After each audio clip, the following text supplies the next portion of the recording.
কিরকম এক্সপিরিয়েন্স ছিল আজকে? Absolute nonsense, absolute disgrace.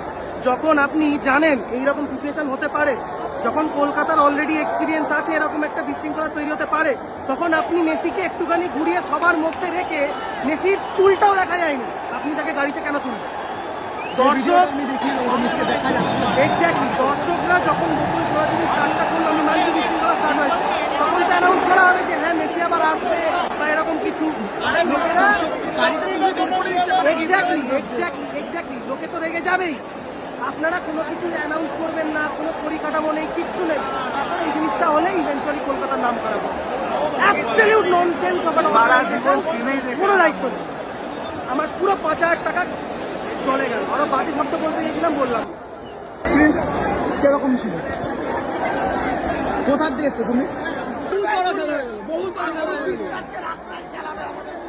আজকে এখান থেকে বেরোলে কি হতে পারে কেউ আন্দাজ করতে পারছে না।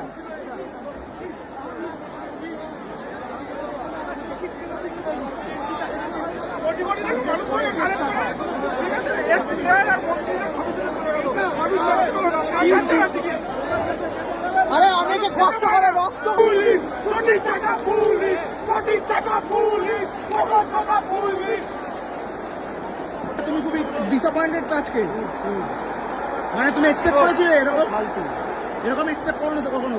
ভেবেছিলে সত্যবির অর্থ আনছে, হ্যাঁ এত প্রমিস রেখেছে, প্রমিস কিছু পূরণ করবে। এত ভিড়, মানে একবার কেউ দেখার চান্সও পায়নি। তা আমাদের সামনে একটু এসেছিল বলে দেখতে পেরেছি। আমাদের বেশি কিছু ডিমান্ডই ছিল না, আমরা একটুখানি দেখতে চেয়েছি, গাড়ি করে যদি একটা একবার ঝলক ঘোরাতো, দেখতে চেয়েছি। একবার হ্যাঁ। ঘোরালেও এত